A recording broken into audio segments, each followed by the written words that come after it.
Xenoblade has genuinely become a very important franchise to me. After initially trying Xenoblade 2 in 2017 as a joke, I immediately fell in love with the world of Allrest and its likeable cast of characters. With the release of Definitive Edition in 2020, I finally got to experience the original classic for the first time, and just last year, Xenoblade 3 released, instantly becoming one of my favourite games of all time. There's something special about the series and how it manages to top itself with every new entry. We've known since the announcement of the expansion pass that a standalone story was on the way, and with Torn of the Golden Country being an absolute gem of an expansion, I was eagerly anticipating this final bout around the world of Ionios. 9 months later, and Future Redeemed is finally here. A love letter to both Xenoblade 3 and the entire trilogy, Future Redeemed mixes new and old characters and settings to create an incredible final journey in the Klaus saga. But is it worth the price of entry to join Rex and Shulk on their journey through the Endless Now? Let's find out. Before we begin, I should probably state that this review assumes that you have played the main story of Xenoblade Chronicles 3 and at least know parts of the Xenoblade 1 and 2 main stories. I strongly recommend playing at least all 3 games before experiencing Future Redeemed for yourself, as it dives deep into the backgrounds of all 3 games. The expansion is also available from the start without needing to play the base game first, but that is a terrible idea that I really cannot recommend. I'll keep the spoilers to a minimum, but beware, some basic plot spoilers ahead. Future Redeemed is a direct prequel to the main story of Xenoblade Chronicles 3. Taking place hundreds of years in the past, you take control of Matthew, a resident of the recently destroyed city who is looking for his lost sister Niall. He meets A soon afterwards, a mysterious person who wields a monado and wears a rather familiar earring. They decide to partner up and embark on a journey through the Cent Omnia region of Ionios to find the missing residents of the city, hunt down the Mobius who caused the city's destruction, and track down Matthew's lost sister. Along their journey they meet Nickel and Glimmer, 2 soldiers from the unending war between Agnes and Kevis, and the main protagonists from the first 2 games, Rex and Shulk. These 6 form your main party for the entire duration of the story, and their dynamics are easily the heart of the expansion. Without diving too deep, all 6 of the party members are narratively linked to each other in one way or another. This leads to consistently engaging dynamics between the cast, and dozens of insightful conversations that all end up supplementing the greater story. It genuinely feels like there is little to no filler in Future Redeemed. Every side quest and heart-to-heart adds to the game's overall narrative, with some of my favourite moments coming from these random tangents the game likes to take. These are all enhanced by amazing performances from the game's main voice cast. Matthew is easily the most likeable protagonist the series has had to date. Imagine Noah meets a perfect combination of Lance and Ryan, making for a likeable hero with a lot of heart. A is calculated and often reserved, bouncing off of Matthew wonderfully. Nickel and Glimmer, despite deliberately being similar to prior performances from the franchise, do so effortlessly. Adam Howden returns as a mature version of Shulk and is stellar as usual, but the easy standout for me has got to be Fergus O'Donnell's Rex. As much as I would have loved to have seen Al Weaver's take, and it is sad to not see him return, Fergus has captured the essence of Rex to a T, and if you weren't already a fan of Rex, you'll be screaming his praises by the expansion's end. These performances are supported by a secondary cast of old and new faces, all doing an excellent job with the material they were given. The story Monolith have crafted is a genuine love letter to the franchise's past and present, tying up loose threads while bringing the trilogy to a satisfying conclusion. Not everything is explicitly said as the credits roll, but I believe it's a damn good job of bringing the story to a close.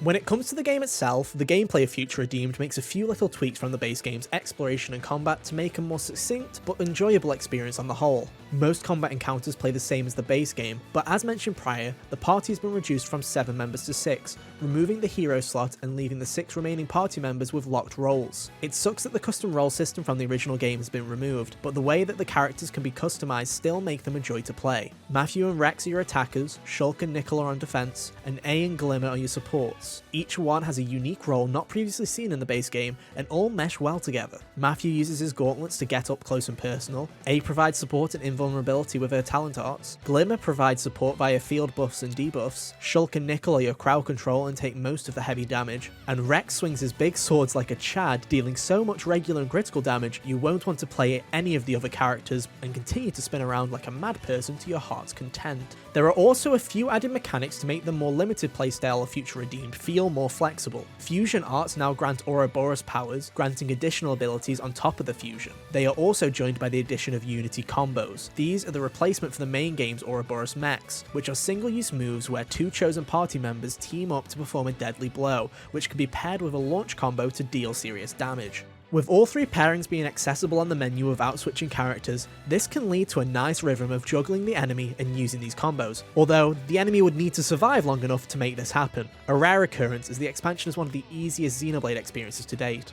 Unlike the Ouroboros in the main game, these can be customized to any pairing of the main party, allowing for different party members to team up and have different finishing moves. Want to see Shulk and Rex show them a thing or three? Pair them up and watch them go crazy. I really enjoyed swapping characters over and seeing which pairings I enjoyed the most. These pairings also extend to chain attacks, so it really does add a nice level of customization to the combat. This also extends to the loadouts as well, where you now have to purposely unlock ability and equipment slots using items you get from exploring the world. These items vary from adding buffs and passives to changing the ability granted to characters in chain attacks. These changes make combat and exploration more closely linked, and it's a welcome change of pace to be rewarded from your exploration as opposed to just obtaining upgrades solely from leveling up. Speaking of exploration, Future Redeemed feels far more similar to the original Xenoblade than its sequels, having one larger play area instead of separate zones found in the base game. This area is split into smaller zones and is filled to the brim with chests to find, monsters to beat, and plenty of references to the original two games. From Colony 9 to Tantal, Cent Omnia is an entirely new region of Ionios filled to the brim with wonders to explore, and it has honestly become one of my favourite regions from the whole game. This, the return of the Collectopedia and Monsterpedia, and the additional affinity goals provide a satisfying gameplay loop of exploration, rewarding you with valuable points and resources used to upgrade your characters.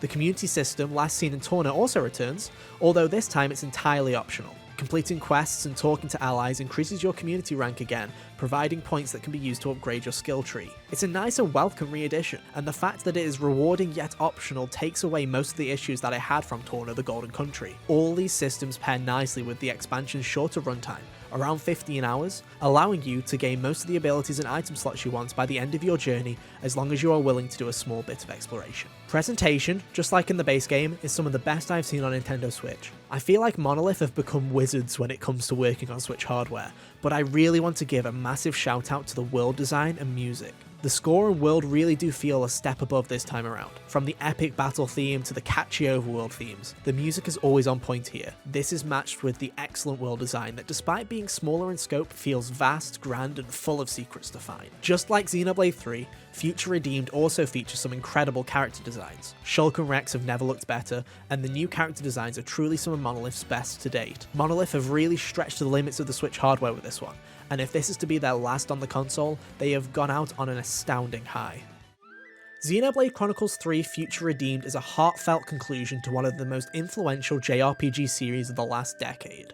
Its refined gameplay, stellar music, and wonderful performances mesh perfectly with a lovingly crafted narrative filled with respect for its previous entries, creating not only one of the highest points in the franchise, but one of the greatest game expansions ever made. Future Redeemed is easily worth the price of the expansion pass alone, and is a must-play for fans of the franchise.